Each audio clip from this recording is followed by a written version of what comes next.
안녕하세요. 경제는 소확행, 소쌤과 함께하면 확실한 행복, 소성욱입니다. 자, 우리 고등학생이 반드시 알아야 하는 필수 경제 상식 11번째 시간인데요. 자, 이번 시간에는 보시면은 선생님이 여러분에게 2강에서인가요? 1강에서 선생님이 여러분에게 선생님 부모님이 농사를 짓고 계시다고 했는데 사과 농사를 짓는다고 이야기를 했었어요. 자, 그래서 선생님이 사과 사진을 좀 가지고 왔는데요. 선생님이 어느 해인가 이렇게 집에 내려갔더니 어마어마하게 큰 사과가 생산이 됐다고 부모님이 보여주시는 거예요. 그래서 선생님이 사진을 찍어놨는데 보시면 여기 있는 사과, 이게 일반 크기의 사과예요. 그리고 이게 그 해에 생산된 어마어마한 크기의 사과. 밑에 보시면 이게 500원짜리 동전인데 일반 사과의 한 2배 정도 되는 그런 크기의 사과, 어마어마한 사과예요. 자, 그러면 여러분 이렇게 크기도 크고 또 맛도 있는 이 사과가 다이어트와 건강 그리고 노화 방지에 좋다는 연구 결과가 보도가 되었대요. 그리고 태풍 피해로 인해서 올해 사과 작황이 좋지 않다고 합니다. 자, 그러면 이러한 상황에서 사과의 가격 그리고 거래량은 어떻게 변할지 우리가 예측할 수 있는데 오늘 수업을 통해서 한번 알아보도록 하겠습니다. 자, 11강 사과의 가격은 어떻게 변할까? 첫 번째 우리가 배워야 할 핵심 개념이 바로 시장 균형의 결정. 우리 지난번 시간에 수요의 변동 요인 그리고 그 전 시간에 공급의 변동 요인에 대해서 배웠습니다. 그 두 시간에 걸쳐서 우리가 배운 수요의 변동 요인과 공급의 변동 요인을 바탕으로 시장 균형이 어떻게 결정되는지 그리고 그렇게 결정된 균형이 가만히 있는 게 아니에요. 계속 움직입니다. 그래서 시장 균형이 어떻게 변동하는지 우리가 알아보도록 하겠습니다. 자, 먼저 시장 균형인데요. 시장 균형, 여러분 균형 어렸을 때 아마 시소를 타본 적이 있을 거예요. 선생님은 지금 애가 이제 한 살이 걷 지나가지고 애를 데리고 아침에 산책을 나가면은 시소를 보면 꼭 시소를 타려고 해요. 그런데 시소를 탈 때 이렇게 시소가 있으면은 자, 선생님 아들이 여기 앉고 선생님이 여기에 앉으면 어떻게 될까요? 당연히 선생님 쪽으로 기울이질 겁니다. 균형이 아니에요. 우리 균형이 되려면 여기에 있는 사람의 몸무게와 이쪽에 앉은 사람의 몸무게가 똑같아야 됩니다. 우리 시장의 균형이라는 것도 마찬가지인데요. 시장의 균형은 무게가 같은 건데 어떻게 무게가 같은 거냐? 이쪽에 있는 수요량과 공급량이 일치하는 거. 이게 바로 시장의 균형이에요. 그래서 시장의 균형은 다시 한번 써보자면은 수요량과 공급량이 일치할 때 거기가 바로 시장의 균형이에요.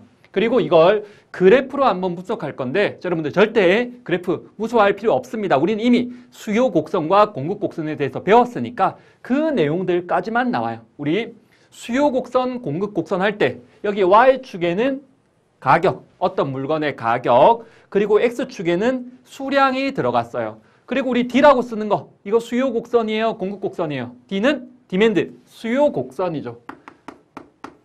그리고 S는 서플라이, 공급 곡선입니다. 우리 그래프에서는 수요 곡선과 공급 곡선이 만났을 때 거기가 바로 시장의 균형이에요. 그래서 여기를 바로 시장의 균형인 점, 그래서 균형점이라고 부르고요. 보통 E라고 씁니다. E. 자, E 영어.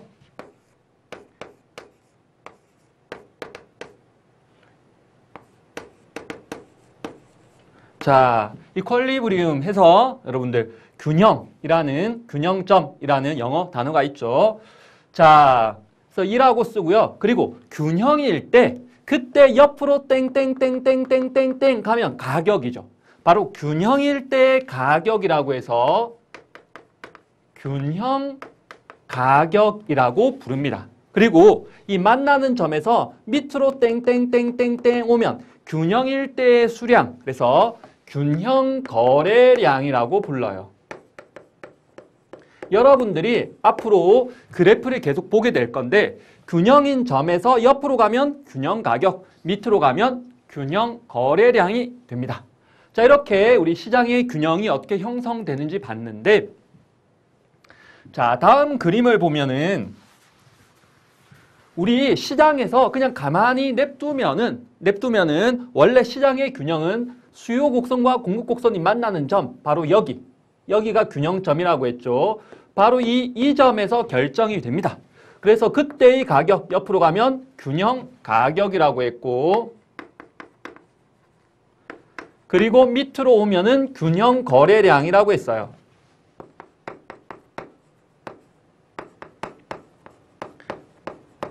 자, 원래 이렇게 결정이 되는데 만약에 시장의 가격이 실제로 우리가 사는 가격이 균형 가격이 아니라 균형 가격보다 낮거나 높을 때도 있어요. 자, 그러면 어떤 일이 벌어지는지 우리가 한번 보도록 할게요. 자, 우리가 여기가 사과 시장이라고 한번 예를 들어 보면은, 자, 사과 시장이에요. 그리고 사과의 가격이 균형일 때 1,000원, 여기가 1,000원이라고 하고, 그리고 여기는 500원, 1,500원이라고 한번 해볼게요. 여기는 10개, 20개, 30개라고 한번 예를 들어서 해볼게요. 자, 그러면 만약에 가만히 냅두면 원래 여기 균형 가격 1,000원에 20개가 거래가 되는 건데, 만약에 시장의 가격이 P1일 경우, 균형 가격보다 낮을 경우, 500원일 경우라면 어떤 일이 벌어질까를 한번 해볼게요. 자, 여러분들 500원이라면은 이 가격에서 우리 소비자들, 수요자들은 도대체 몇 개까지 살까요? 옆으로 가면 되죠. 땡땡땡땡땡 와서 수요 곡선이랑 만나서 내려가면 그게 우리가 사려고 하는 수요량이 됩니다. 우리 소비자들은 가격이 싸기 때문에 많이 살 거야. 30개까지 사려고 해요. 자, 그런데 가격이 싸면 공급자들은 안 좋죠. 공급자들은 몇 개까지만 팔려고 하냐? 옆으로 땡땡땡땡 공급 곡선이랑 만나서 내려가면 그게 그 가격에서의 공급량이 되죠. 10개까지만 팔려고 하는 거야. 그럼 생각해 보세요. 우리는 30개까지 사고 싶어 해. 그런데 팔려는 사람들은 10개만 팔려고 해. 그럼 결국 몇 개가 거래될까요? 당연히 10개만 거래가 되죠. 우리가 많이 사고 싶어 하면 뭐예요? 팔려는 사람들이 10개만 팔려고 하는데 그럼 결국 10개만 거래가 됩니다. 자, 여기까지만 거래가 돼요. 그러면 여러분들 이만큼 여기 10개에서 30개 사이 20개만큼은 사고 싶은데 못 사는 경우가 생기는 거죠. 자, 바로 이 부분을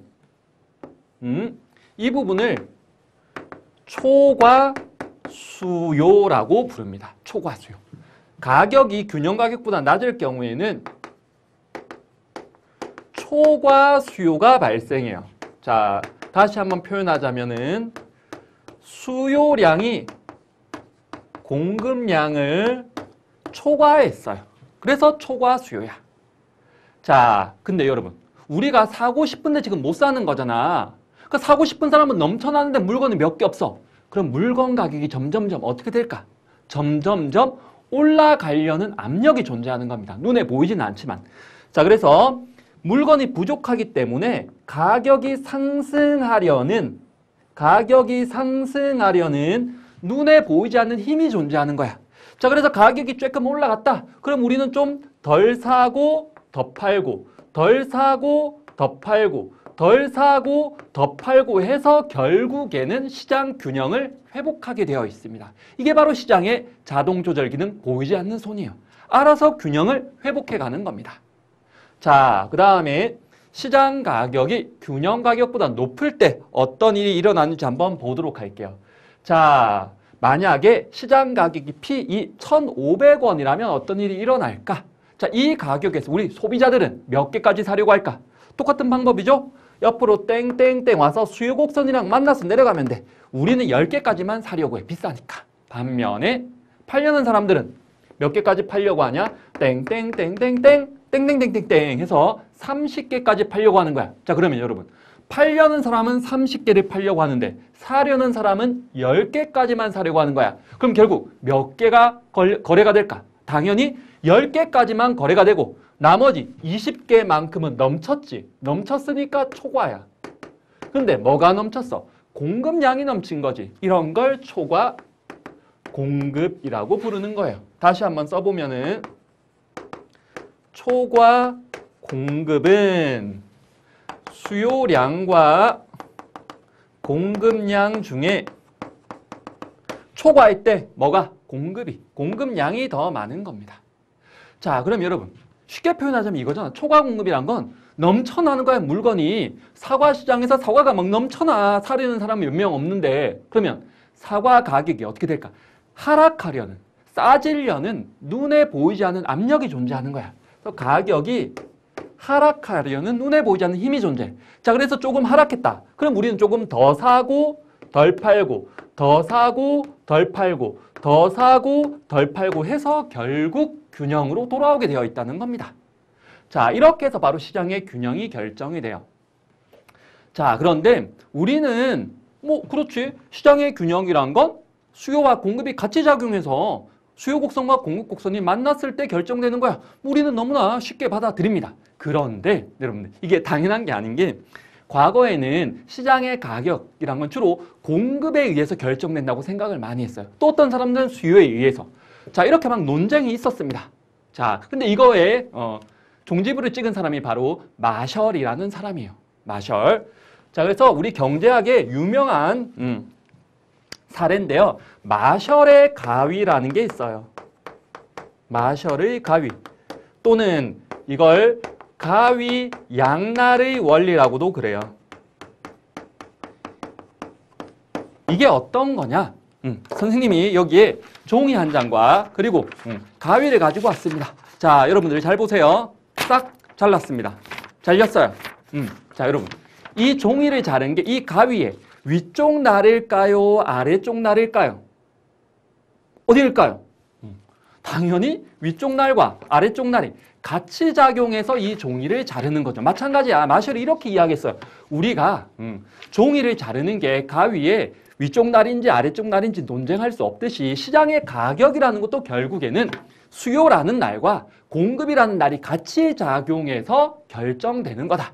그리고 이 수요와 공급 곡선을 최초로 그래프로 그려내서 이렇게 지금 우리처럼 이렇게 설명한 사람이 바로 마셜이에요. 마셜. 자, 근데 여러분이 마셜 참 훌륭한 사람인데 근데 좀 그래도 이름은 생소할 거야. 자, 여러분들 이 마셜이라는 사람에 대해서 조금만 더 이야기를 해볼게요. 그래서 우리 경제학에서 참 대단한 업적을 남긴 사람이고 선생님이 또 개인적으로도 많이 존경하는 경제학자인데요. 이 마셜, 알프레드 마셜이라는 이 경제학자가 누구의 스승이냐 하면은 우리가 배웠던 유명한 경제학자 케인즈의 스승이에요. 마셜이. 그리고 세계에서 최초로 경제학과를 만든 사람도 이 마셜입니다. 근데 이 마셜이라는 사람은 이런 이야기를 했어요. 여러분 이 말 들어본 적 있을까요? 마셜이 한 말 중에 아주 유명한 말. 뭐냐 하면은 영어로 한번 써볼게요. 선생님 영어는 잘 못하지만 쿨 헤드. 아이고. 헤드, but, warm, 아이고, 선생님이 영어를 쓰려고 하니까 막 손이 떨립니다. warm, heart.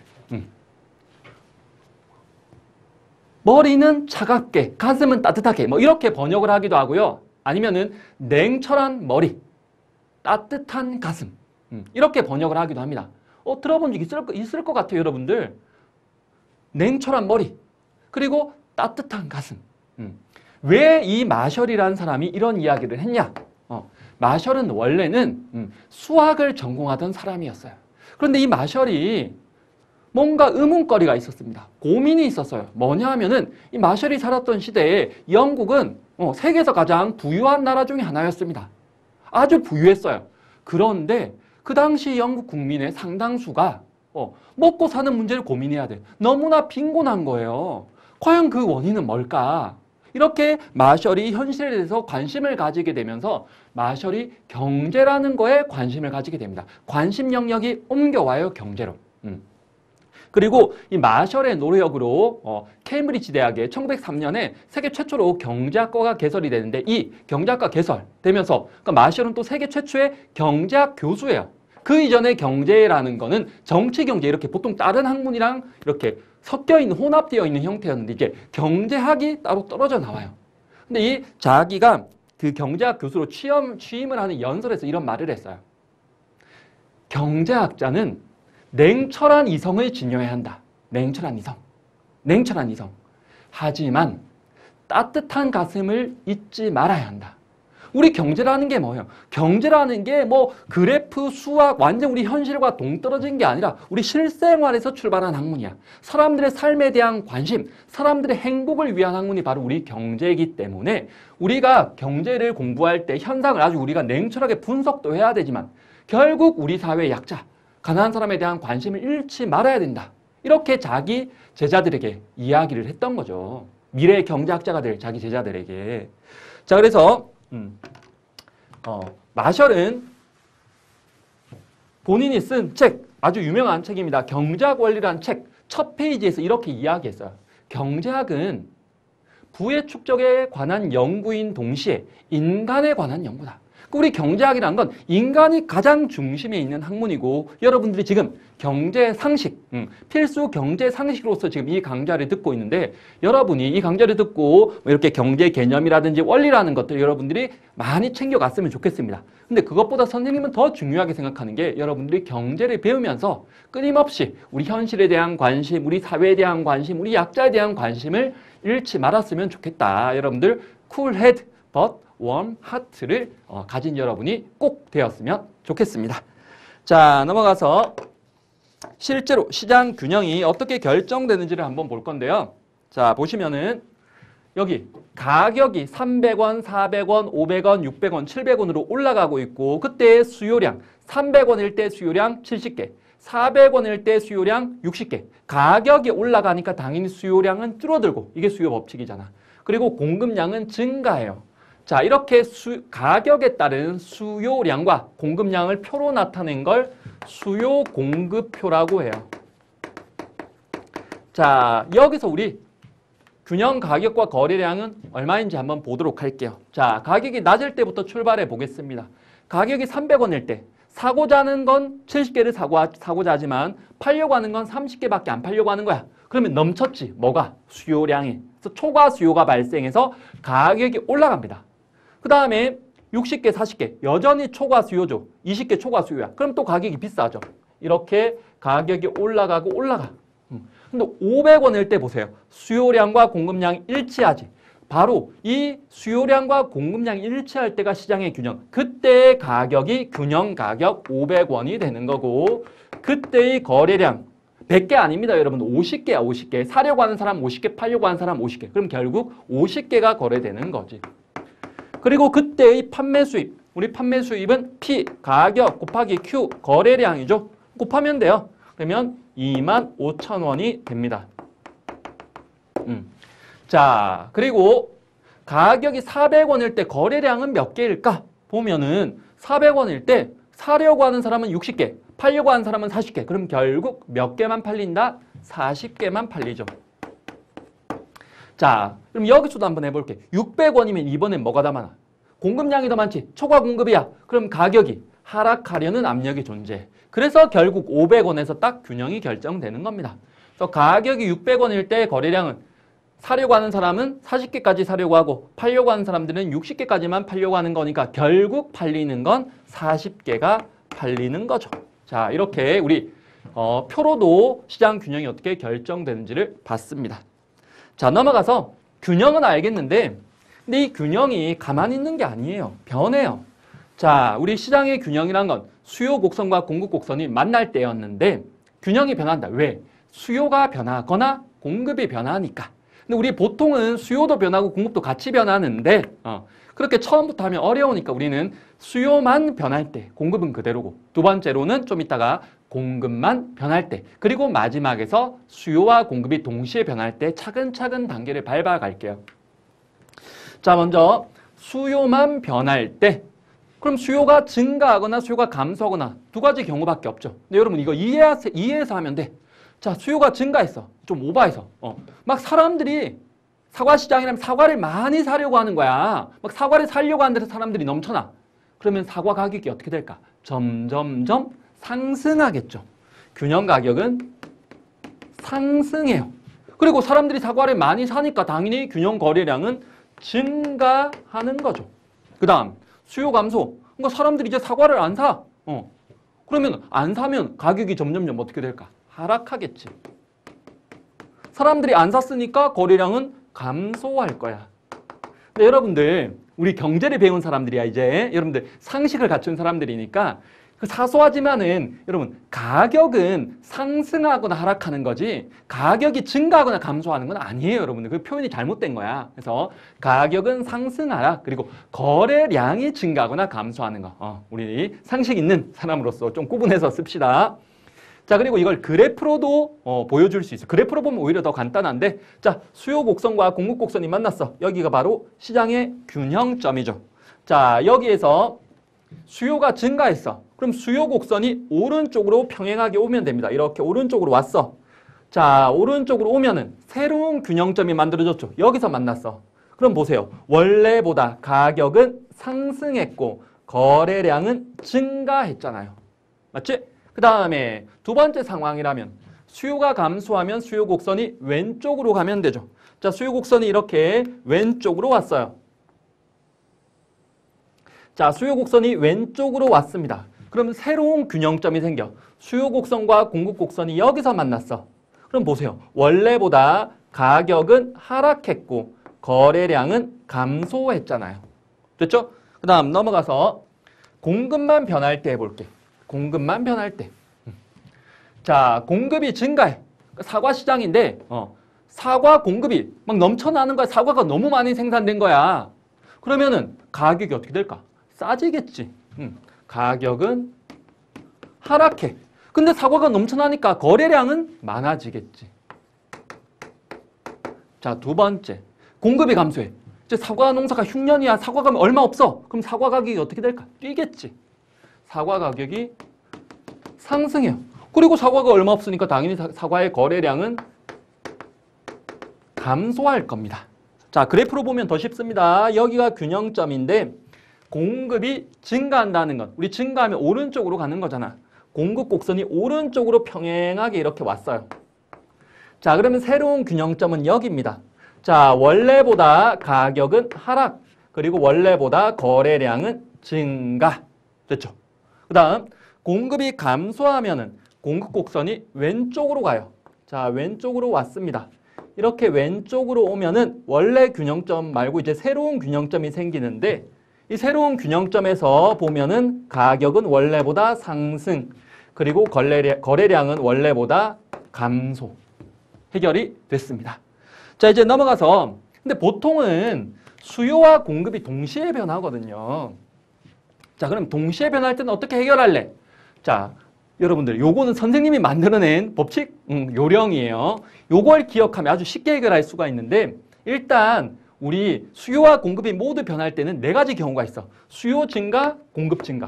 수요 증가, 공급 감소. 수요 감소, 공급 증가. 수요 감소, 공급 감소. 뭐 있는데 크게 두 가지로 구분하자면 수요와 공급이 같은 방향으로 변했지. 증가, 증가, 감소, 감소. 이거랑 반대 방향으로 변할 때를 구분하세요. 그래서 먼저 같은 방향으로 변할 때랑 반대 방향으로 변할 때를 구분하고 그래서 결국 우리가 알아내고자 하는 건 이거야. 결국 그래서 균형 가격은 어떻게 변하니? 균형 거래량은 어떻게 변하니? 결국 이거 알아내려고 하는 거거든. 자, 기억하세요, 여러분.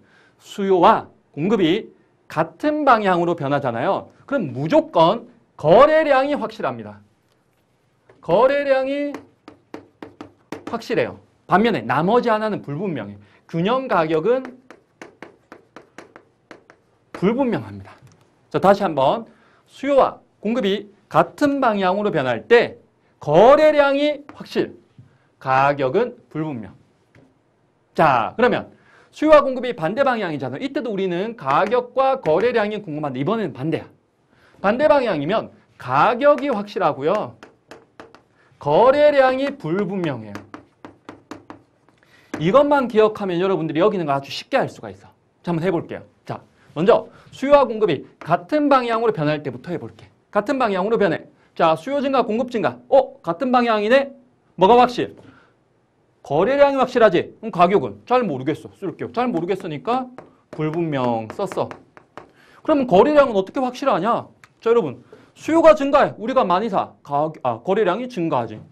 공급이 증가했어. 물건이 넘쳐나. 거래량이 증가하지. 어쨌든 거래량은 증가하게 되어 있습니다. 이렇게.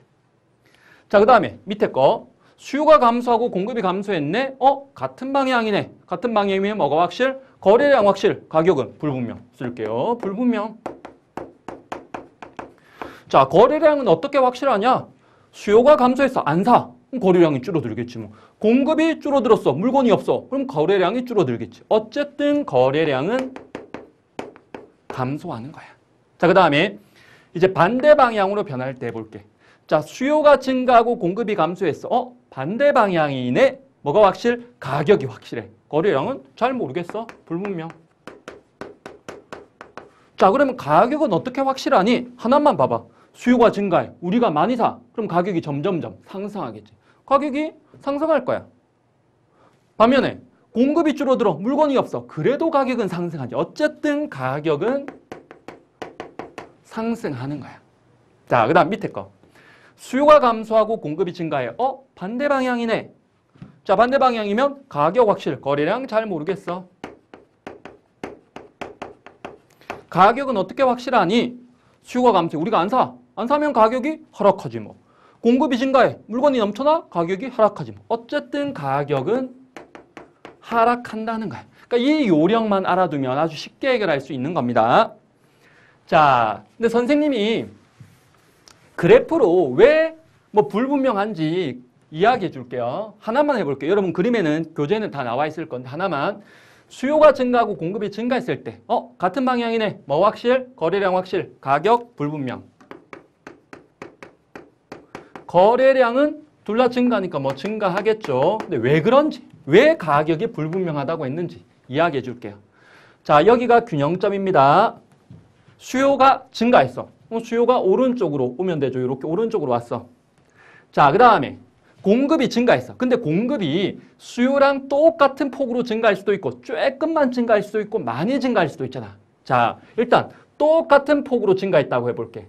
수요와 공급이 똑같은 폭으로 증가했어. 그럼 보세요. 여기가 균형점인데 원래 균형점과 어때요? 가격은 똑같습니다. 거래량은 확실히 증가했고 가격이 원래와 똑같을 수도 있어. 그대로 올 수도 있는 거야. 그 다음에 두 번째, 만약에 공급이 조금만 증가했다면, 공급이 조금만, 오른쪽으로 조금만 왔다면은 새로운 수요 곡선과 공급 곡선이 만나는 건 여기란 말이야. 그럼 어때요? 거래량은 어쨌든 증가했지만 가격이 아까보다 상승했다고. 이럴 수도 있어. 그 다음에 마지막으로 공급이 확 많이 증가했다고 해볼게. 이렇게. 그러면 수요 곡선과 공급 곡선이 만나는 점이 여긴데 어때? 거래량은 어쨌든 증가하지만 가격이 원래보다 하락할 수도 있어. 그래서 이렇게 여러 가지가 가능해서 알 수 없다고 하는 겁니다. 알겠지? 자, 이제 넘어가서 쌤한테 퀴즈 하나만 던질게요. 자, 즉석밥. 자, 쌤도 참 좋아합니다. 집에서 직접 지은 밥보다 이게 더 맛있는 것 같아요. 근데 여기 보면은 야외 활동에 대한 관심이 높아지면서 즉석밥에 대한 선호가 늘어나고 있대. 그리고 풍년으로 즉석밥의 재료인 쌀의 가격이 하락했대. 그러면 앞으로 이 즉석밥의 가격과 거래량은 어떻게 변할까? 예측할 수가 있다. 우리가 앞으로 미래를 보세요. 자, 즉석밥에 대한 선호가 늘어났어. 이거는 수요 증가 요인이지. 자, 요거는 수요 증가 요인이야. 그리고 즉석밥의 재료인 쌀 가격이 하락한 건 재료값, 생산비가 싸지는 거니까 공급 증가 요인입니다. 자, 수요와 공급이 같은 방향으로 변했네. 뭐가 확실? 거래량이 확실하죠. 균형, 거래량이 확실해. 균형 가격은 알 수가 없죠, 여기서는. 자, 그럼 거래량은 어떻게 확실할까? 수요가 증가해도 우리가 많이 사도 거래량 증가. 공급이 증가해 넘쳐나도 증가. 어쨌든 거래량은 증가하게 되어 있다는 겁니다. 자, 이제 마지막으로 우리 미션 해결할게요. 자, 여러분들 잠깐 강의 멈추고 직접 해보세요. 이거 수요와 공급에 어떤 영향 줄지 해가지고 해보세요. 자, 보시면은 사과가 다이어트와 노화 방지에 좋대. 그럼 사람들이 막 사과를 사 먹겠지. 요거는 사과 수요 증가 요인이야. 두 번째, 태풍 피해로 사과 작황이 안 좋대. 그럼 사과의 공급이 감소하겠죠. 수요와 공급이 반대 방향으로 변했어. 자, 반대 방향으로 변하면 뭐가 확실? 가격이 확실하고 거래량은 불분명한 거죠. 거래량은 증가할 수도 있고 감소할 수도 있고 그대로일 수도 있어. 불분명해. 근데 가격은 확실하대. 왜 확실하냐? 자, 수요가 증가해. 우리가 많이 사. 그럼 가격이 올라가겠지. 공급이 감소해. 사고가 얼마 없어. 가격이 올라가겠지. 어쨌든 가격은 상승한다는 겁니다. 자, 이렇게 우리가 오늘 배운 내용을 바탕으로 여러분들이 앞으로는 어떤 물건의 시장에서 그 물건의 가격이 앞으로 어떻게 될지, 거래량이 어떻게 될지 여러분이 직접 예측할 수가 있다는 거예요. 자, 여러분들 오늘 수업은 여기까지고요. 우리 다음 시간에는 최저임금이 실업을 증가시킬 수 있다고 라는 이 주제로 만날 텐데요. 숙제 하나만 내줄게요. 여러분들 다음 시간에 올해 2021년 최저임금이 얼마인지만 좀 조사해 오세요. 자, 여러분들 모두 고생하셨고요. 다음 시간에 만나도록 하겠습니다.